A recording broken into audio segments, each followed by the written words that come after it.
This new launch is going to be within 1 km of Nanyang Primary School and Raffles Girls Primary School. But if the developer were to do what they said they were going to do, most of us will not be able to afford it.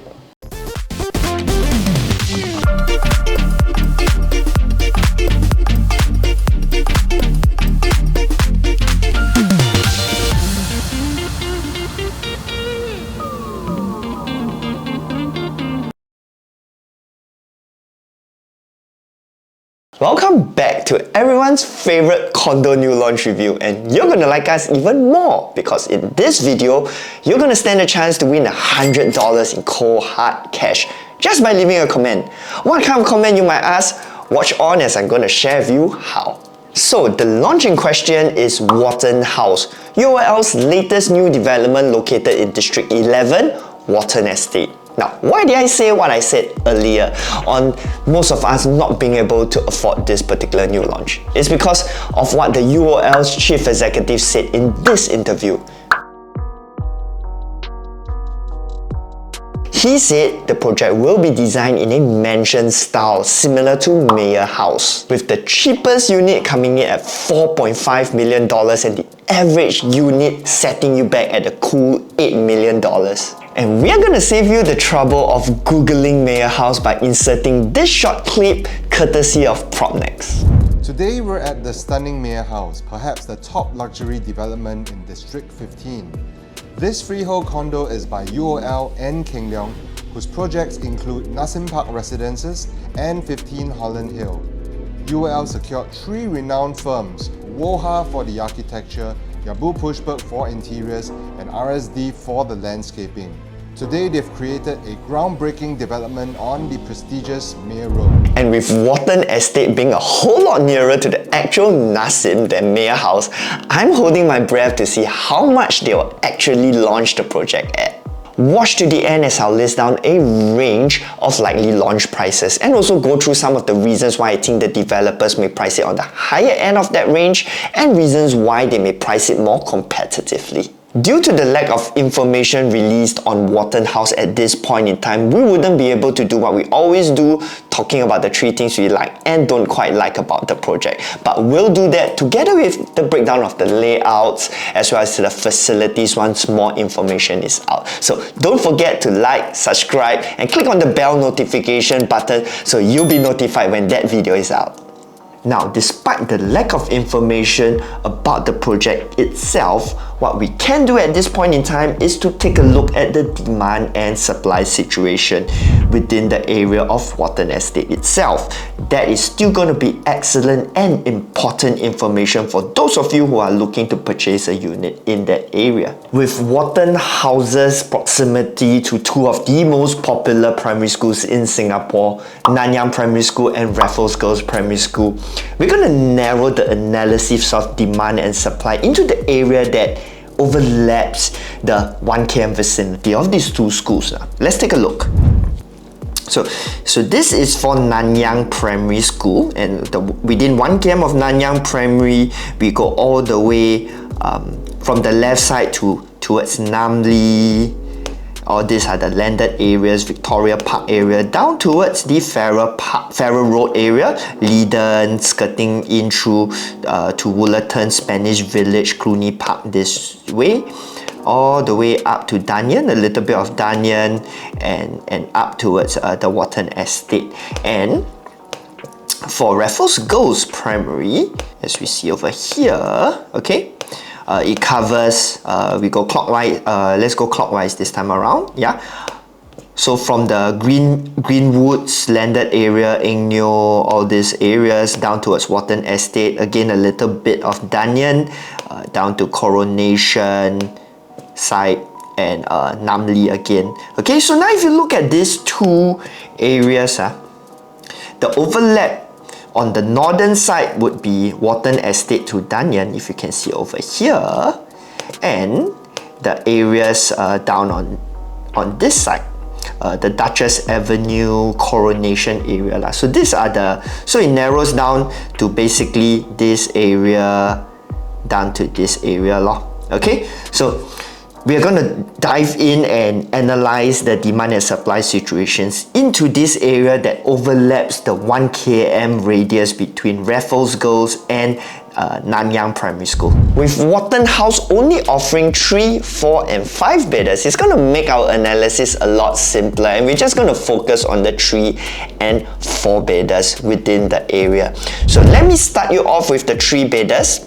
Here, what I did, I'm going to break it down into 3 data points, 3 things we are going to look at. Number 1, look at the transactions to have a sense of what's the kind of demand in that area. Number 2, take a look at what are the type of condos, right? The supply in the area.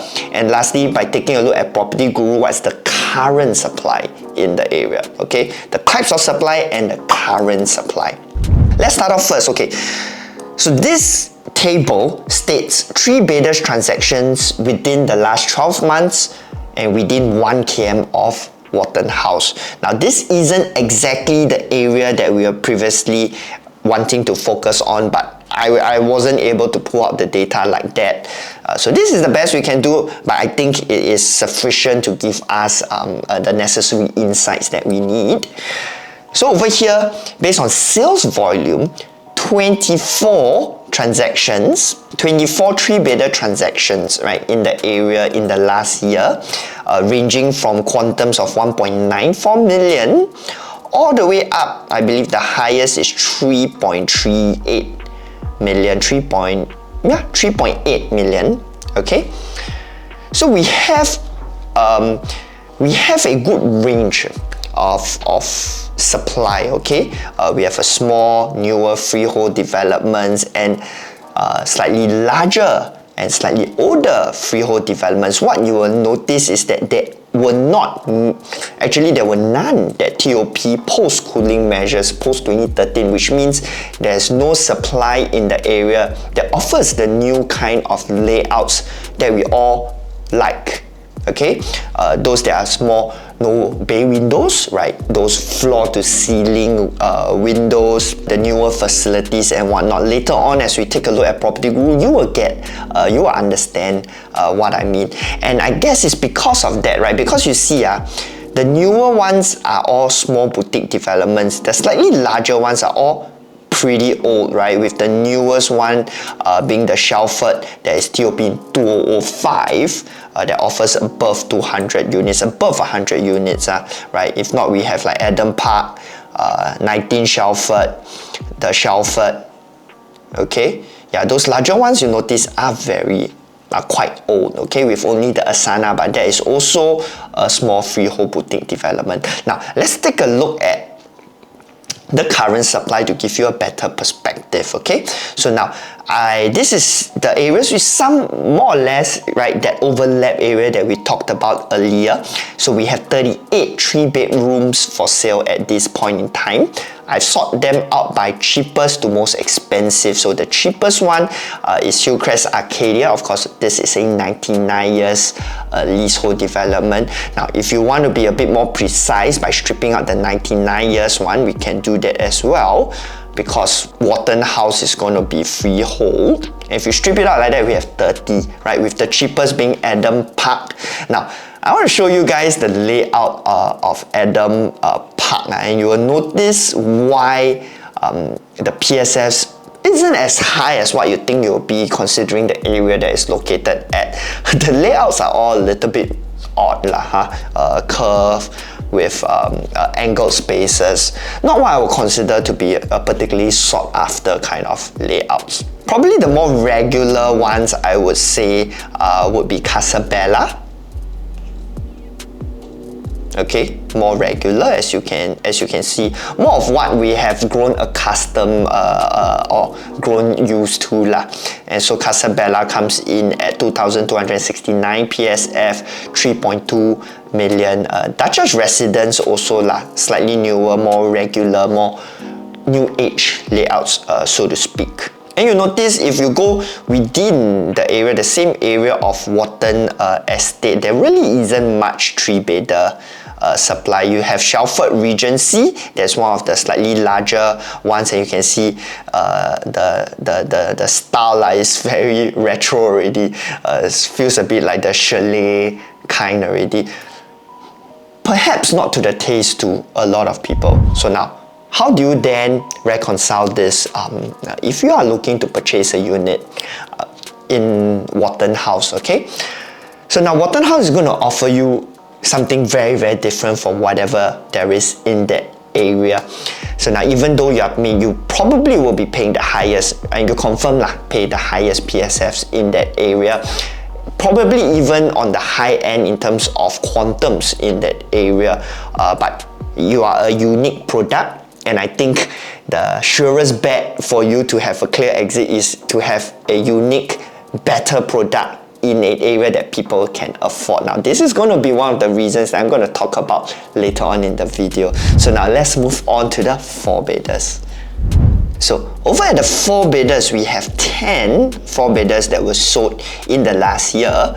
But if you strip out the 99 years one, there's actually only 2, with one at Shelford Suites and one at Cluny Park Residence. Now, that may be worrying to some of you, but I took a look at the current supply, and I'm going to boil that down more to a supply side issue as opposed to a demand side issue, right? So over here you see Adam Park, 19 Shelford not having any transactions despite them being large developments. Now, is that a cause for concern?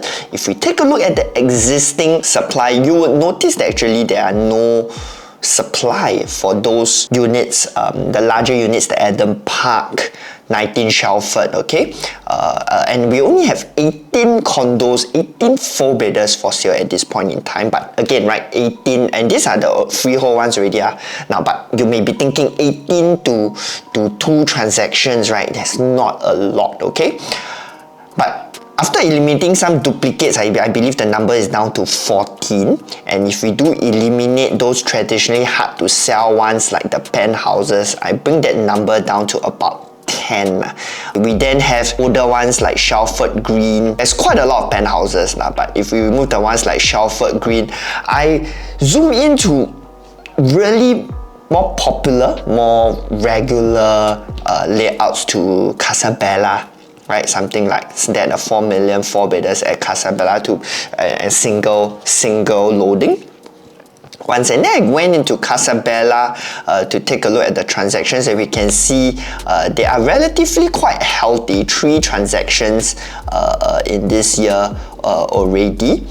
Yeah, and for 4-bedders, last year on average 1 per year so it still manages to sell 3.6 to 4.6 million. So with that, I feel that the 4-bedder supply of regular 4-bedder units, reasonable size development, newer layouts, single loading, the supply over in the area is not that high, and so the demand, with supply being not that high, I believe the current data is not truly reflective of the true demand in the area. So we'll really see it once the project is launched. And of course, I believe most of you that are looking at the 4-bedders are probably looking at it on a more long-term stay basis. And with that, all these things, just take it with a pinch of salt, because there's just not enough to give you a truly reflective trend and truly reflective analysis and conclusion. Now, having analyzed the demand and supply situation in the vicinity of Watten House, here's my conclusion. Now, if you're looking at it from an own stay perspective, I think you're going to be quite okay with the purchase, despite paying a record PSF and a record quantum within the area. The reason is that you're buying into the newest kid on the block, the one with the new age layouts, new age facilities, your full height glass windows. So despite paying a premium for it in the new launch market, I believe you'll be able to charge back that premium in the resale market with a sufficiently long holding period. Now, the problem comes if you're looking at it from an investment perspective. You're gonna have to cross that mental hurdle of paying the record high PSF and the record quantums, and you have to trust the market to be able to reach your projected exit price and quantums in the short period of time. Now, you do not have anyone that have clocked that kind of quantums, that kind of PSFs in the area to give you the kind of confidence for the exit. It's going to be something that will require quite a high level of guessing. That as compared to the investment thesis that I've been driving very much for the length of for the entirety of this year, being the old versus new supply, whereby you enter in the middle.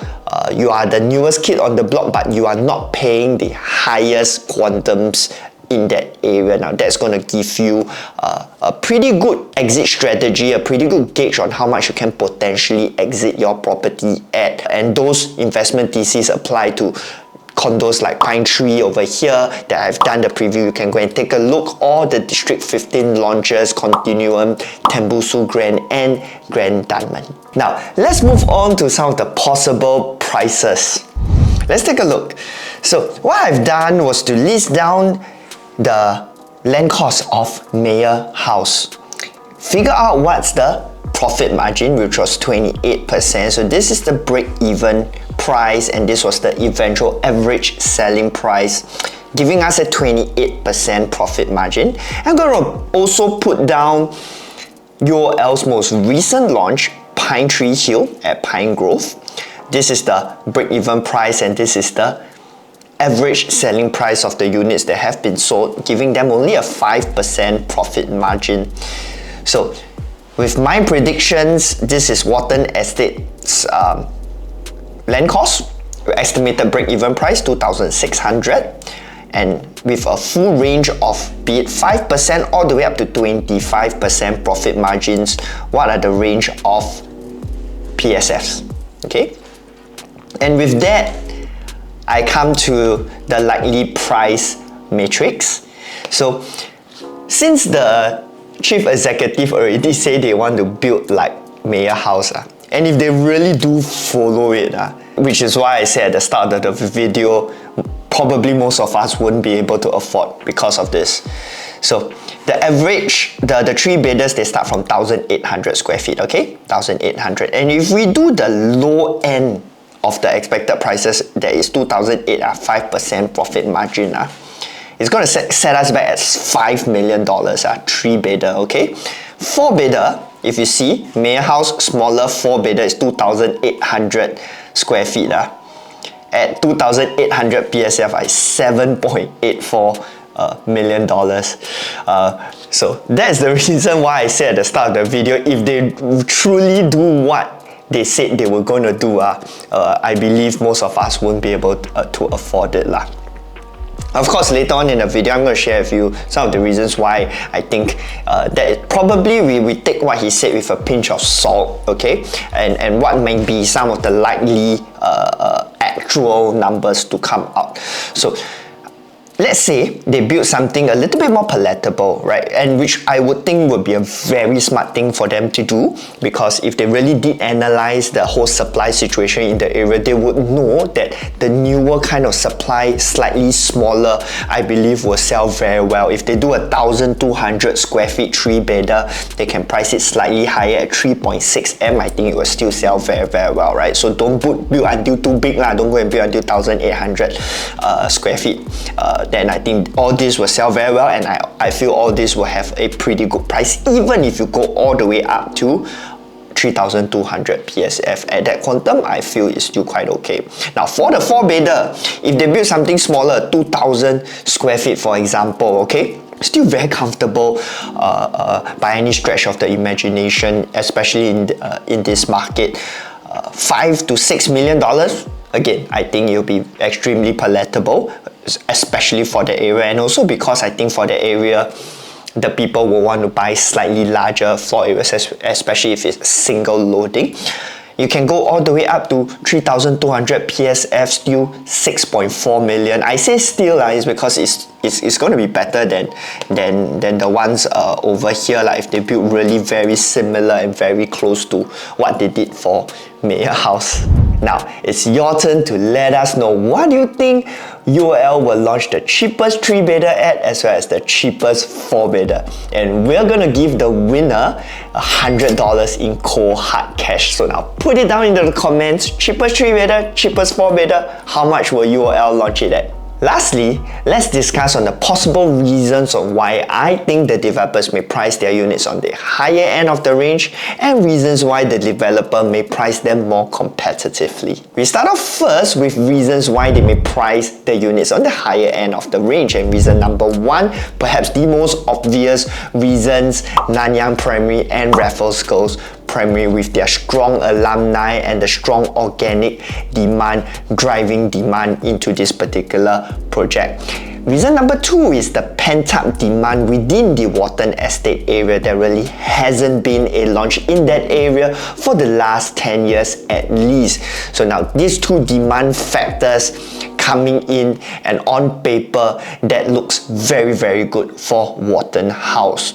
Now reason number three is that if UOL is going to look back on their performance at MeyerHouse, if they are able to pull off something so ballsy, such an extreme bet to build such a big layout in District 15, they probably will have the confidence to pull that off in an obviously more affluent, traditionally more affluent area like District 11, Watten Estate. And if they have that confidence, and if they're going to pull that off, then they're going to price it really high.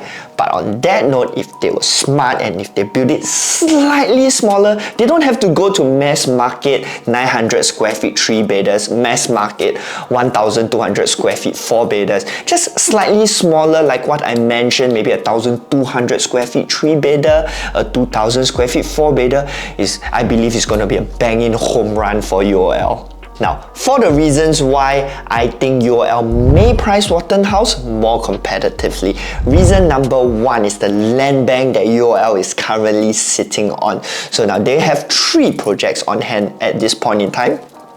Number one would be Watten House that we are talking about. Number two is Pine Tree Hill, of which they've only sold 30%, leaving them 70% of units yet to be sold. And they have the upcoming Mayor Park as well that has yet to be launched. So they probably are looking at all this unsold inventory and planning accordingly. Right? Reason number two is that there are even upcoming GLS sites that I would think UOL will be paying special attention to, the first of which is the Pine Grove Plot B.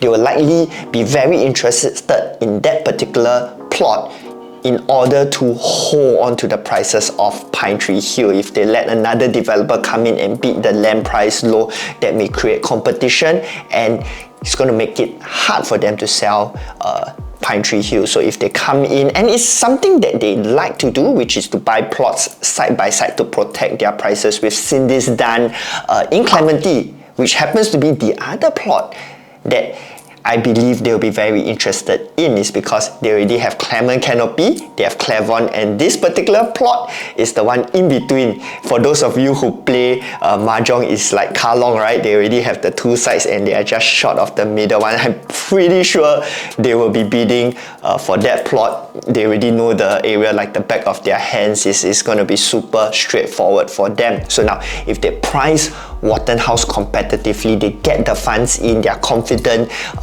of the sell-through rate, then that gives them number one, funds. They already secured the loan, the construction loan for Watten House, and then they can push forward to absorb in more land banks as such. Now, reason number 3 is that even though they managed to sell through MeyerHouse, out of all the owners of MeyerHouse or the buyers of MeyerHouse, 30% of them were foreigners.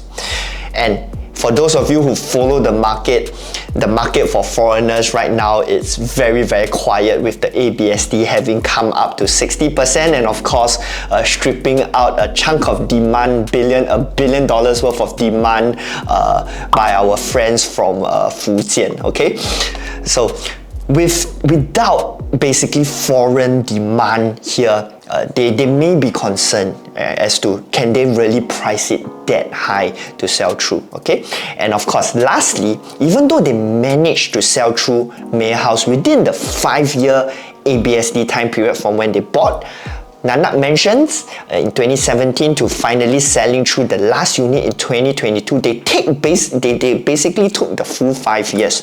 They probably got a bit of extension thanks to COVID, but I'm not sure whether they want to take a similar bet again that they want to do for MeyerHouse. If you've watched through this part of the video, you're likely to be somebody who appreciates an analytical and data-driven approach. If you'd like to take a similar approach to your property planning, property purchase, or maximizing your property portfolio, feel free to reach out to us and we'll be happy to help you out.